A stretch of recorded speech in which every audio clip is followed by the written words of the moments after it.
Welcome to another video, and this one will be Patreon companion number 4, the Kalanchoe Garudimimus. Let's go. Okay, we are back with Patreon companion number 4, the Garudimimus. I keep forgetting what the name is, I'm not gonna lie, because I don't really know this dinosaur. I keep calling it a Gallimimus, and it's not the same thing. It's because this one was possibly omnivorous, which is something I needed for my little dinosaur group. So we have the Garudimimus. So they're runners, pretty much, is what they are. They also have like large eyes, which was also kind of needed. So I was like, oh, okay, they can see really well. Because it's kind of goes along with my character who's a bat in a way. Like, I have multiple characters, and they all share some type of similar function. So, like, for example, I have a Stegosaurus, a hedgehog, and a dragon with hedgehog quills. So, obviously, it would be the quills / plates would be kind of the similarity there. Stegosaurus is also just my favorite dinosaur in T-Way. So, we're doing the Garudimimus. So, I mean, it's just like a long, lanky dinosaur, pretty much, who runs on its hind legs. And it's got its two front, pretty much.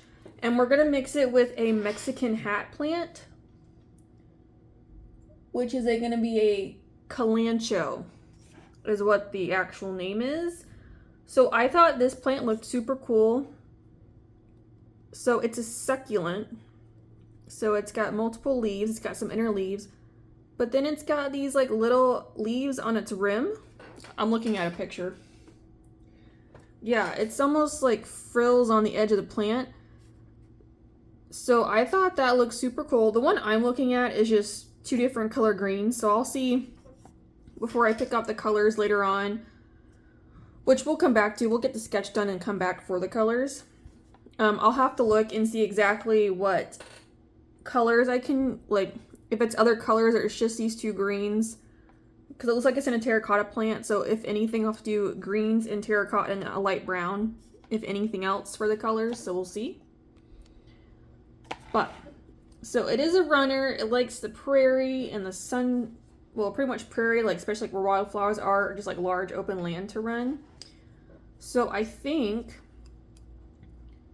how do I want to do this? It also likes being around wildflowers, so maybe, let's see, because I could probably, I'm also trying some new things when it comes to like drawing and perspective. So we could have a hill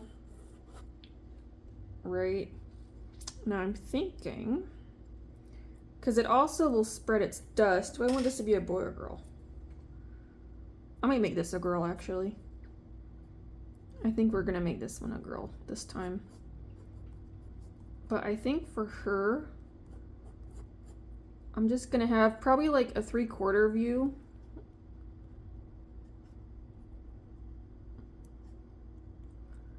I'm just gonna write down notes so when I go into the actual sketch, I can remember what I'm talking about.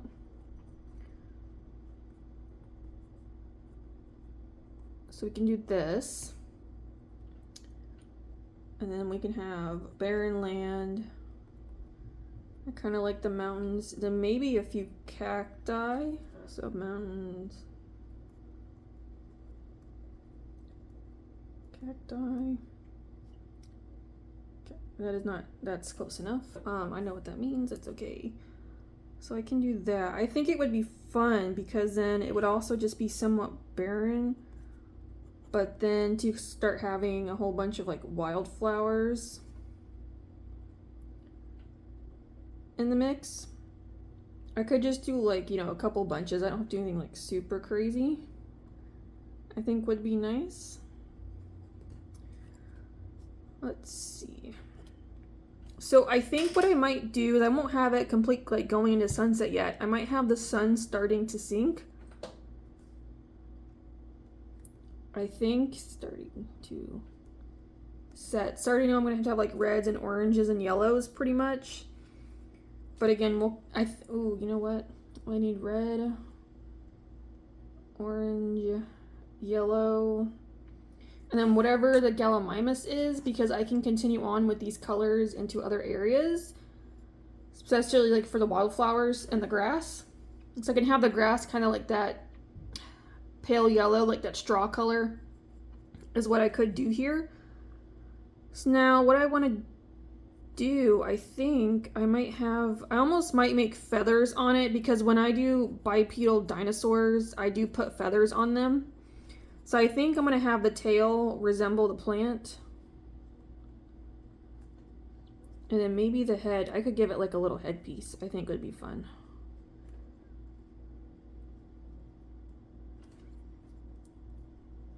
But pretty much just going down. So I'll put petals down back. And there's like certain parts I will do for the feathers. Like for this one, it won't be in, it's just like literally probably like the top half of the body only is covered in feathers, and the rest of like all the bottom and the majority of the face is going to be scales. So it's not going to be like a full-on feathered like I would do like a raptor, but it'll be partly. So there, we can put petals here. I draw my dinosaurs a certain way, depending on if they're on 2 legs or 4, I do them very certain ways. So there's that. I could even start doing it, because on my last drawing I had like, it's a greyhound, it was a lupine greyhound. I could almost do it where the whole tail, like the greyhound, was essentially covered in petals. Because then I also gotta do kind of a pollen trail, I think. So pollen trail. So I might need to get paint pens for this, I think is what I might have to end up doing, so we'll see. All right, yeah, I think we'll leave it like that for now, and then I'll just have to look and see what colors it can be, and then decide from there when we come back. But I at least need these for a good chunk, especially like back here specifically, and here, and then up here. So this can literally cover all of this. So it's just going to be her is going to be the question of what we're doing. But that's okay. So that's going to be basically what she is. I think I also might have the feathers resemble the plants again, or the petals. Because I did the same thing for the greyhound as well, where her fur was essentially like turning into petals and coming off and like floating away to kind of start spreading her seeds pretty much. So I'll do the same thing with this. And then obviously I gotta have the little baby plants that are actually attached to the edges of the leaves, which is gonna be very interesting. But I think that's pretty good for now. So there's a little sketch. That's what I'm gonna go with, because again, she's a runner, so it makes sense. And I'm gonna get started. So I will get started on the pencil, and then I'll come back and we shall finish that section up. Our little Garudimimus here is definitely a runner. You can tell based on her long legs. And when she does run, tiny sparks of pollen of trails come out behind her like golden dust, leaving behind wildflowers blooming in its wake, so it can bring life where there is barren desert. Its habitat is sunny prairies, meadows, and dry open fields. The best place for wildflowers to grow, along with this Kalanchoe plant, which are succulents, and succulents surprisingly love drought. I was surprised when I found that out. I was like, that's very interesting. It runs along the wind currents of summer, chasing the horizon until the sun dips down below it. The nests are hidden in patches of the Kalanchoe plants, nearly impossible to find unless this runner wants you to find them. So it's just a safe place for them to put their nest to help them grow, but they're good just for spreading the pollen and just being pollinators themselves, with them running around doing all this, which obviously is very important to have. And the fact that she's fast kind of makes it work out even better. And if you think about it, she does go from sun up to sundown pretty much. That's all she's doing is chasing the sun. So the way the direction of the sun's going is the way that she's going to go. Because again, she's got to go follow it to the horizon when it dips, which makes sense. But they're definitely reliable, and they're able to come back from hardships because they like the drought and the barren lands. And like wildflowers, they can pop up nearly anywhere. Because that's what wildflowers are. They kind of like that stuff too, which is perfect. And again, because of the way her body shape is, actually works really well for speed because she is a runner, so she can run really fast if she needs to. I don't know about greyhound fast, but close enough. And she is a little fluffy. I did put feathers on her to kind of resemble the plant petals a little bit, which I thought was kind of fun to do. And also just here and there, including the Kalanchoe flower, because that's obviously necessary since this is a Kalanchoe Garudimimus. So I kind of have to have those in there. So much fun. But this is the way she's looking. I love her so much. She's looking very happy. And now on to the fun part, the coloring. Alright, now that our sketch is all done, it's time to color. So I think I am just going to stick with those 2 greens and the browns. I think it'll look really good together with everything. So first things first, obviously. So for setting, I wonder, would this be red or yellow? I might go like this. Just do yellow, orange. I just kind of want to start getting that feeling that it is like setting. But it's also kind of somewhat in the desert too, so I feel like it would have like a nice western sunset kind of going on. So there's that. And then for back here, obviously this would make the most sense. That's why I'm like, it'll look really nice, I think. Especially when you have these kinds of colors here mixing together. It'll just look good. So you got the brown, the red, so it'll look nice. And then, because all of these are going to be the same, and then you have that green mixed in too, I think it's just going to help it really stand out. So these will be like the wildflowers pretty much.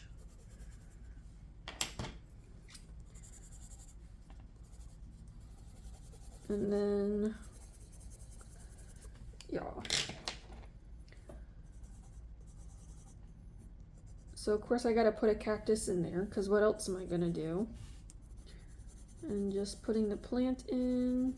Yeah, so you can kind of see how it's gonna look when it's done. And then I'm gonna make the grass just kind of like dry looking, because we're somewhat in the desert, even though it is a meadow, but we're still in the desert. So there's that.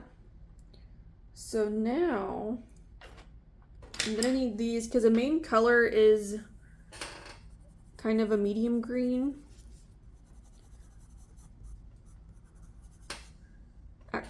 No, I just did that wrong.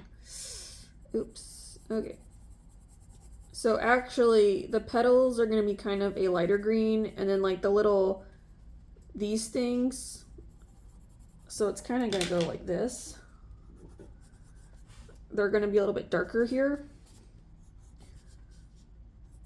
So when I do this, I'll have to correct that. But there's that.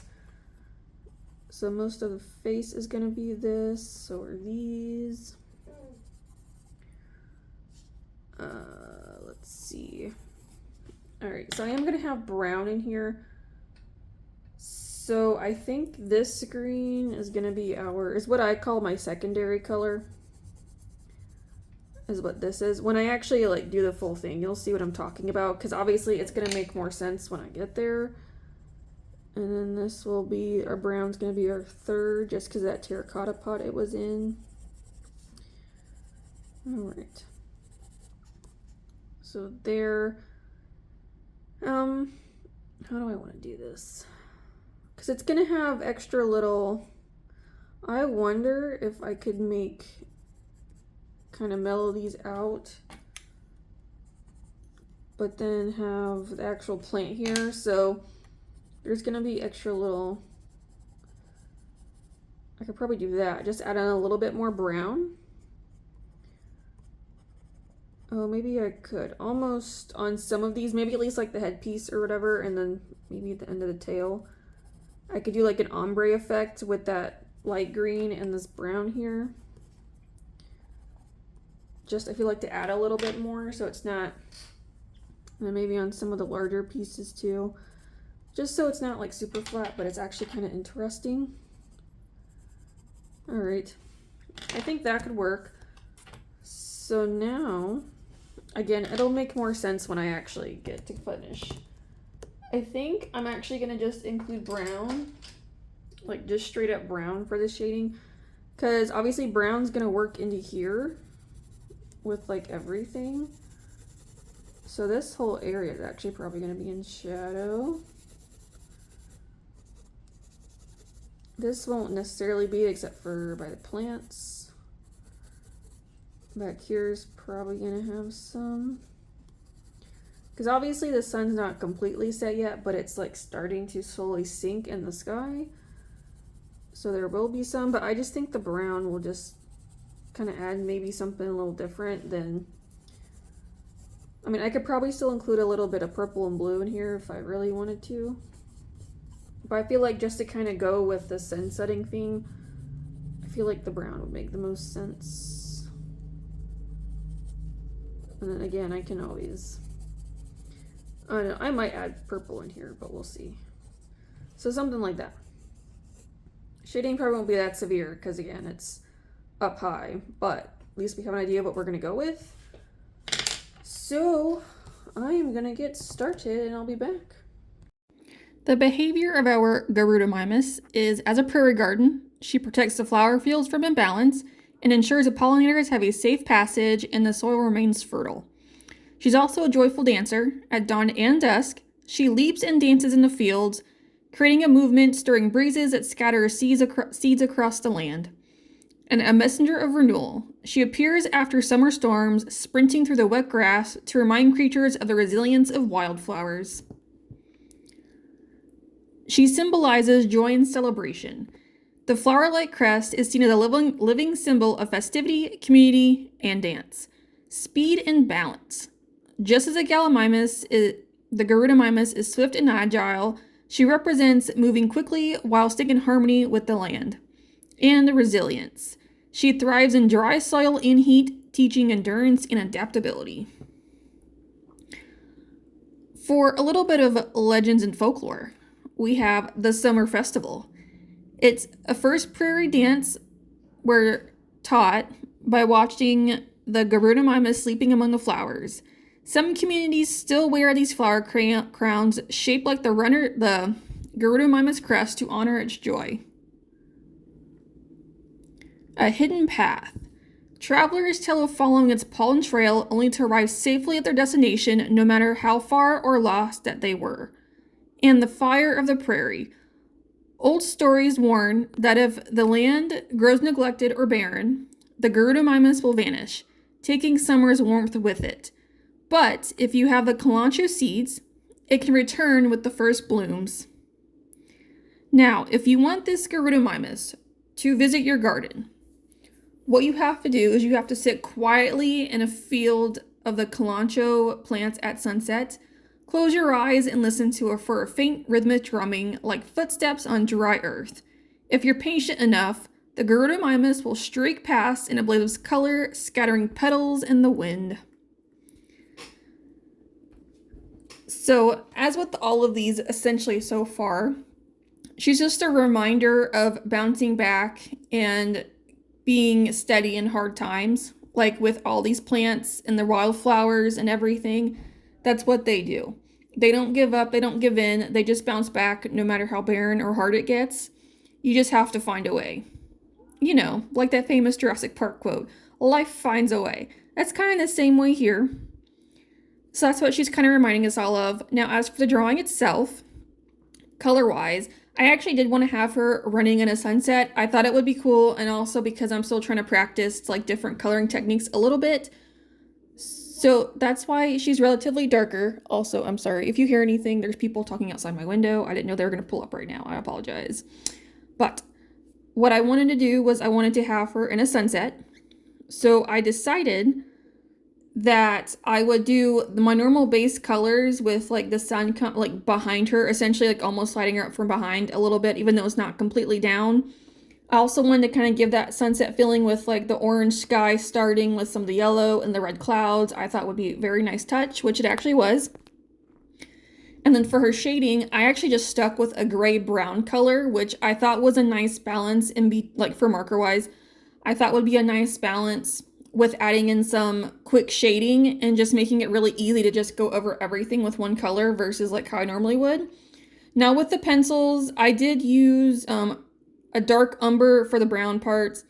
I used a dark purple for my lighter color green, and then I just stuck with my indigo blue for the darker green.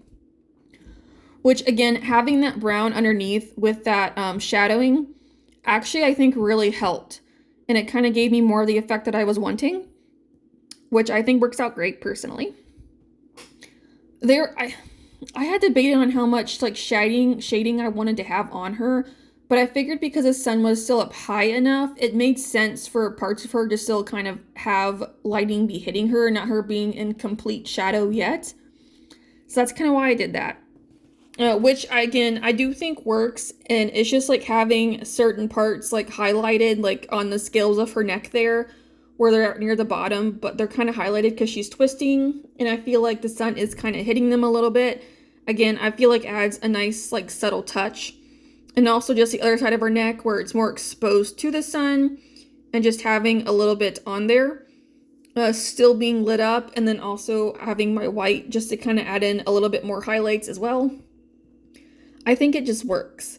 Like the whole thing does. Her face was a little interesting, but again, because of the crown, like the crest, it kind of helped. It's just because it's petals, so they're 3D, but they're like a flat 3D, so it's kind of hard for me to color them unless I purposely like curl them or something to kind of help give a more shadowy appearance, I suppose. So they're just kind of weird, but I still made it work. I do like her colors. Obviously the brown is not actually on the plants like that. I just did that just for the fantasy appearance and because I wanted to add a little bit more brown in there. Not because that's what the plant actually looks like. It does not. It's just that lighter green and darker green are the only things that plant actually has on it. I just did the brown because it was in a terracotta pot, and I was like, and it was only 2 colors, so I was like, here, let me add the brown in there. I was like, why not? But we're at the end now. So there's her before her final lines. So this is me just doing the quick little bit of liner that I had to do like on the tablet, which I've started doing just like for a final touch to bring the lines back out, and because this is also going up on Patreon for digital downloads, so I do it this way to bring the lines out. But that is the end of this. So I hope you enjoyed. I do have 3 others up at the moment. But if you like what you see, I do fantasy stuff. I have comics, dragons, dinosaurs, a whole lot of things. Starting to get in some other stuff, a little bit of challenges. But I hope you enjoyed. I think overall she turns together. It's a little bit darker in real life, which I think is just better, but it's because it's on the tablet. However, thank you so much for watching, and I'll see you in the next one. Bye!